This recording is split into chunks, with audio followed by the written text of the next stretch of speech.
মূর্খ বক। অনেক দিন আগের কথা। এক পুকুর পাড়ে একটা উঁচু নারকোল গাছ ছিল, আর ওই গাছে থাকতো একটা বুড়ো বক।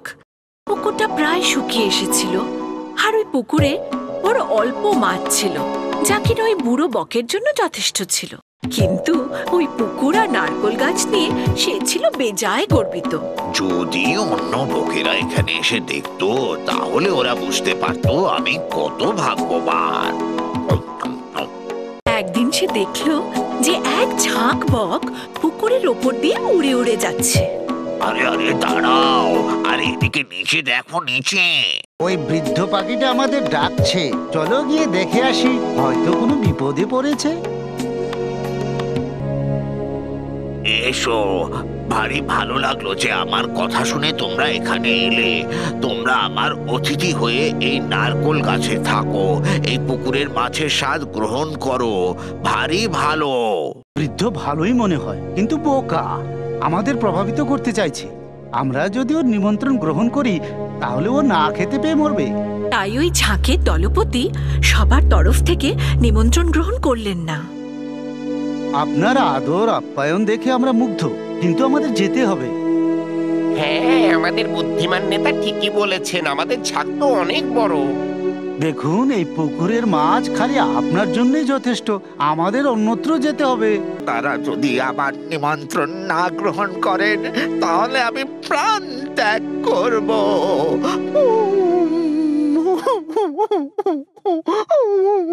ঝাঁকের দলপতি তখন নিরুপায় হয়ে নিমন্ত্রণ গ্রহণ করে নিলেন। ঠিক আছে, আমরা আপনার অতিথি হতে রাজি। আসুন, আমরা সবাই মিলে গাছের উপর বসি।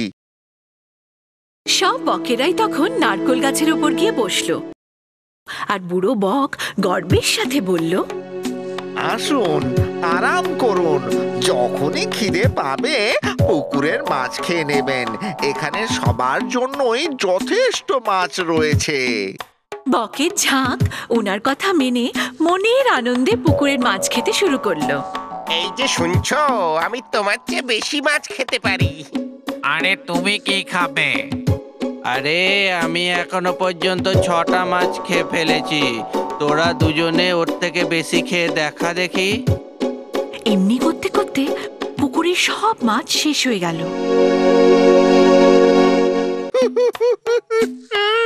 হ্যাঁ ভগবান, একটাও মাছ আর নেই।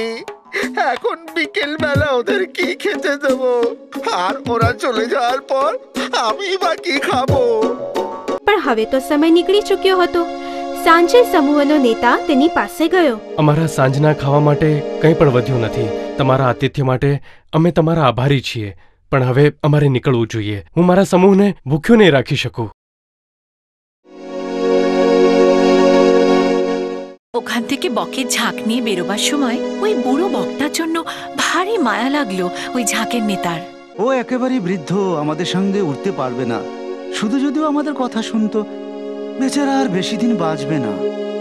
কিছুদিন পর সেই বলহীন বৃদ্ধ বক তার শেষ নিঃশ্বাস ত্যাগ করল। বৃথা অহংকার করা উচিত নয়। মূর্খ শেয়াল। একদিন দুটো ভেড়া মুখোমুখি এসে দাঁড়ায়।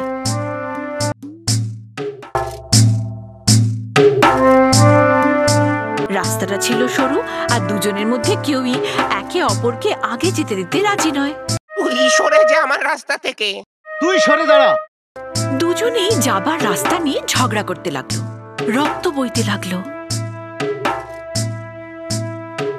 এক শেয়াল দূরে দাঁড়িয়ে সবকিছু দেখছিল, কিন্তু সে ছিল মূর্খ শেয়াল। সে তখন ভাবলো, কত রক্ত বেরোচ্ছে দেখো, খেতে যে দারুণ লাগবে। একটু অপেক্ষা করি যাতে আরো রক্ত বেরোয়। লড়তে থাকুক, লড়ে যাও ভাই, লড়ে যাও। এদিকে ভেড়ার লড়াই তো চললো, প্রচুর রক্ত বইতে শুরু করলো। হঠাৎই কিছু না ভেবেই ওই মূর্খ শেয়াল রক্ত খাওয়ার লোভে দুজনের মধ্যে লাফিয়ে পড়ল। শিয়ালকে তাদের মাঝখানে দেখে ভেড়ারা আরো রেগে গেল। দুজনে একসাথে তাকে শিং দিয়ে গুঁতোতে থাকলো। শিয়াল ওখানেই মারা গেল। এবার দুটো ভেড়ারই মাথা ঠান্ডা হয়ে গেল আর দুজনেই নিজের নিজের রাস্তায় চলে গেল। ভাবনা চিন্তা না করে কোনো কাজ করা উচিত নয়। বাঘ আর যাত্রী। একদিন একটা বৃদ্ধ বাঘ ঘন জঙ্গলের এক কাদা ভরা ডোবার পাশ দিয়ে যাচ্ছিল। তখন তার নজর পড়ল একটা সোনার বালার ওপর। এই বালাটা আমি রেখে দিই, কোনো কাজে লাগতে পারে। এটা সবাইকে লোভ দেখানোর কাজে লাগবে। এবার আমি শিকারের জন্য অপেক্ষা করি। ঠিক সেই সময় এক যাত্রী পুকুরের ওই পার দিয়ে যাচ্ছিল। বাঘের নজর পড়ল ওই যাত্রীর উপর। আহা, মানুষ খেতে বড় সুস্বাদু আর তারা লোভীও হয়। এই এই যে শোনো শোনো বলছি, সোনার বালা চাই নাকি? এটা তো আমার কোনো কাজে লাগবে না। সোনার বালা? আরে বাহ, ভারী সুন্দর তো, কিন্তু না, এর জন্য আমি আমার প্রাণ দিতে পারবো না। কিছুক্ষণ ভাবার পর সে বলল, বালাটা পেলে তো ভালোই হতো, কিন্তু তোমার মতো হিংস্র পশুর উপর ভরসা করি কি করে? তোমার কথাটা ঠিকই। আগে আমি অনেক খারাপ ছিলাম, কিন্তু এক সন্ন্যাসী আমার জীবন বদলে দিয়েছেন। এই পারে এসো আর নির্ভয়ে এই সোনার বালাটা নিয়ে যাও। যদি আমি তোমার সামনে যাই, আমাকে শুকেই তো তুমি সন্ন্যাসীর কথা ভুলে যাবে। আরে না না, এমনিতেও দেখো আমি বৃদ্ধ হয়ে গেছি, আমার নখেও সেই জোর নেই। একদম ভয় পেও না, এসো এসো, এই পারে এসে বালাটা নিয়ে যাও। যাত্রীর লোভ তখন তার বাঘের ভয়ের চেয়েও বেশি হয়ে গেল। মনে হয় ও সত্যিই বদলে গেছে। যাই, বালাটা নিয়ে আসি। কিন্তু যেই সে জলে নামলো, কিছুক্ষণের মধ্যেই আরে, এখানে তো পাক রয়েছে, আমার পা আটকে গেছে, আমাকে বাঁচাও, বাঁচাও, কেউ বাঁচাও। বাঘ বাবাজি তখন অনায়াসে যাত্রীর কাছে গিয়ে তাকে বাইরে টেনে এনে তার উপর ঝাঁপিয়ে পড়ল। হে ভগবান, আমি কত মূর্খ, আমার লোভী আমার কাল হলো।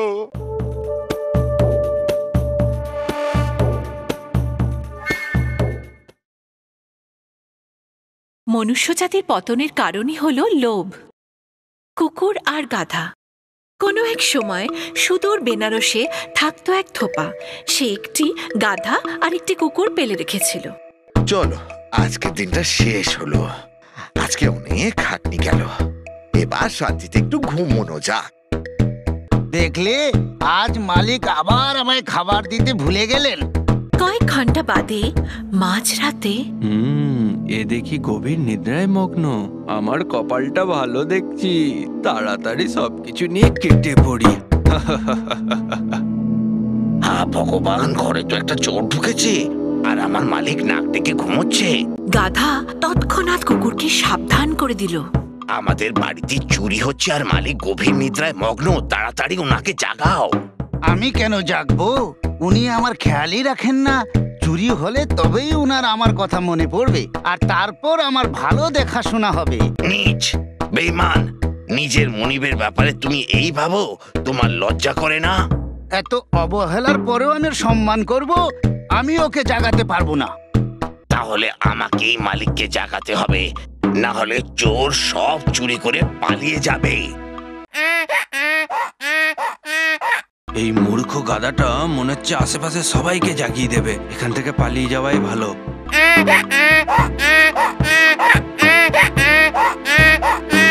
ধোপা উঠে জানলা দিয়ে দেখার চেষ্টা করলো, কিন্তু ততক্ষণে চোর বাবাজি পালিয়ে গেছে।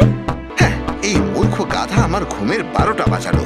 যখন দেখো চেঁচাতে থাকে, ওকে এবার মজা দেখাচ্ছি।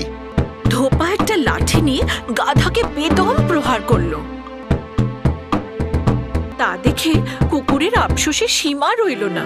বেচারা গাধা, চোর তো পালিয়ে গেল। মনিব তো জানতেই পারলো না যে তুমি কেন চিৎকার করছিলে। আমার হয়ে কাজ করার কি দরকার ছিল বলো তো? দেখলে, অন্যের কাজে নাক গলালে কি হয়। অন্যের কাজে দখল দেওয়া উচিত নয়। ব্রাহ্মণ আর ছাগল। একদিন এক ব্রাহ্মণ পাশের গ্রাম থেকে ফিরছিলেন। ইতিমধ্যে 3 জন ক্ষুধার্ত ঠগ লোক তাকে আসতে দেখে নিজেদের মধ্যে কথা বলাবলি করে। গ্রামবাসীদের মঙ্গল হোক, কেমন নাদুস নুদুস ছাগল আমায় দান করেছে। বাবা, কেমন মোটা সোটা ছাগল। আজ ভোজ খাওয়ার পালা। কিছু একটা মতলব বেঁধে এই ছাগলটাকে পেতেই হবে। এটার এমন কি কাজ? শোনো শোনো, তবে আমাদের কি করা উচিত? প্রথম ঠগ ব্রাহ্মণের কাছে গিয়ে বলল, বামুন মহারাজ, এই কুকুরটাকে কাঁধে নিয়েছেন কেন? আপনার মজা লাগছে বুঝি? মূর্খ বোকা কোথাকার, কুকুর আর ছাগলের তফাৎটাও বোঝো না নাকি? হ্যাঁ, আরে মশাই, রেগে যাচ্ছেন কেন? আপনার ভালো লাগলে আমার কি বলার থাকতে পারে? এমন তো নয় যে আমি ভুল দেখছি। না না, এটা তো ছাগলই। হ্যাঁ, কিছু দূর যেতেই দ্বিতীয় ঠগ তাকে ধরল।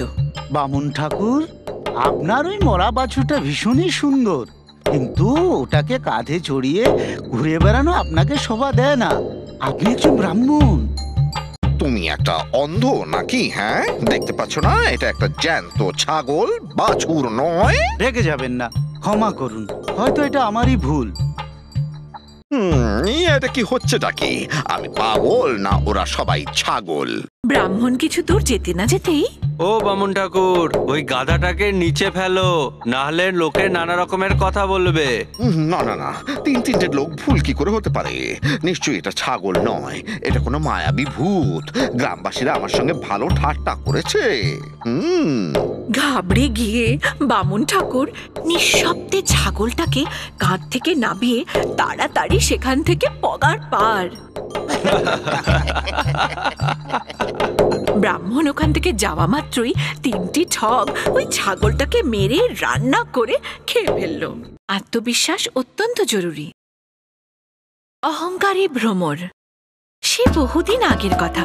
জঙ্গলের মধ্যে থাকতো এক ভ্রমর। সবাই তার রূপের প্রশংসা করত। ভ্রমর নিজের সৌন্দর্যের ব্যাপারে খুব অহংকারী ছিল। একদিন এদিক ওদিক উড়তে উড়তে একটা বাচ্চা হাতিকে দেখতে পেল। সে গিয়ে সেই ছোট্ট হাতির কানের ওপর বসলো। আরে কে এটা? আরে আমি সবচেয়ে সুন্দর ভ্রমর, আমায় চেনো না? নিজেকে দেখো কেমন কুৎসিত আর মোটা তুমি। আমাকে দেখো, আমার পাখা জোড়া কেমন পাতলা আর সুন্দর। ও, তোমার সাথে আলাপ হয়ে ভালো লাগলো।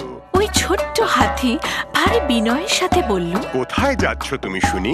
সব জায়গায়, আবার কোথাও না। আমি তোমার মতো নই। আমার সুন্দর পাখার সাহায্যে যেখানে খুশি উড়ে যেতে পারি। হ্যাঁ, তবে একটা ব্যাপারে আমাদের মধ্যে মিল রয়েছে। তোমার সুর আছে আর আমার হুল। তা শুনে হাতি নিজের মাথা নাড়ল। কিন্তু আমি আমার হুলের সাহায্যে ফুলের মধু খেতে পারি, কিন্তু তুমি পারো না। এবার বলো, আমাদের দুজনের মধ্যে কে শ্রেষ্ঠ? হাতি তার কথার কোনো জবাবই দিল না। আচ্ছা, এটা তো বলো, তোমার কটা পা আছে? 4টে। আমার 6টা। আবার দেখো, আমি শ্রেষ্ঠ প্রমাণিত হলাম। ভ্রমর নিজের কথা শেষ করতেই যাচ্ছিল, এমন সময় জোরে হাওয়া বইতে লাগলো। নিমেষে চারিদিকে ধুলো ঝরা পাতা উড়তে থাকলো। ক্ষুদ্র ভ্রমর বেশিক্ষণ টিকতে পারল না। মুহূর্তের মধ্যেই সেও ঝড়ের সাথেই বয়ে চলে গেল। বাঁচাও, বাঁচাও, আমি বয়ে যাচ্ছি।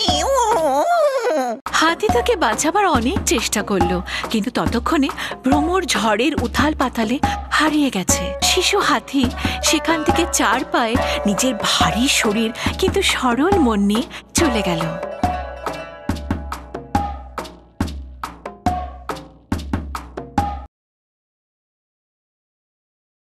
মূর্খ ব্রাহ্মণ। একদিন গার্গয়া নামক এক বামুন গ্রাম থেকে জঙ্গলের দিকে প্রস্থান করলেন ভগবান শিবকে প্রসন্ন করার জন্য ধ্যানস্থ হতে। সেই পরম ভক্তি দেখে প্রসন্ন হয়ে স্বয়ং শিব প্রকট হলেন। হে বিদ্বান ব্রাহ্মণ, আমি প্রসন্ন হয়েছি, একটা বর চাও। ভগবান, আমায় সঞ্জীবনী দিন, যাতে আমি কোনো মৃত ব্যক্তিকে জীবিত করতে পারি। শিব ঠাকুর তাকে একটা গাছের চারা দিলেন।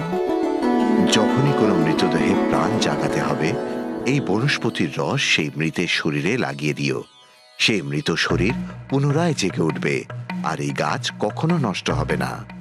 এই বলে ভগবান শিব অদৃশ্য হলেন। ব্রাহ্মণ বেজায় খুশি হয়ে তার গ্রামে ফিরলেন। এই সঞ্জীবনী দিয়ে আমি গ্রামে মৃত্যুর ভয় ঘুচিয়ে দেবো। কেউ আর দুঃখী থাকবে না। আমার নাম হবে খুব, হয়তো আমি গায়ের মোড়লও হয়ে যেতে পারি। হঠাৎ ওর মনে সন্দেহ জাগলো। ভগবান আমার সঙ্গে নিছক ঠাট্টা করলেন না তো? এটা সঞ্জীবনী না কোনো সাধারণ পাতা, তা বুঝবো কি করে? সেই সময় তার নজর পড়ল রাস্তার ধারে পড়ে থাকা এক বাঘের মৃতদেহের ওপর। এই পশুটির উপর এটা প্রয়োগ করে দেখি। কিছু না ভেবেই সেই গাছের কিছু পাতা নিজের হাতে পিষে তার রস সেই মৃত বাঘের উপর ঢেলে দিল। আরে বাঘ যে বেঁচে উঠল। আমার খিদে পেয়েছে। হ্যাঁ, এটা তো সঞ্জীবনী, ও তো বেঁচে উঠলো। হঠাৎ বাঘ হুঙ্কার দিয়ে উঠল। ওরে বাবারে, এই আমি কি ভুল করলাম? আমাকে বাঁচাও, বাঁচাও। কিন্তু বাঘ তাকে দেখে নিয়েছে, এক লাফ দিয়ে তাকে ধরে ফেললো। আর সেই মূর্খ ব্রাহ্মণ প্রাণ হারালো।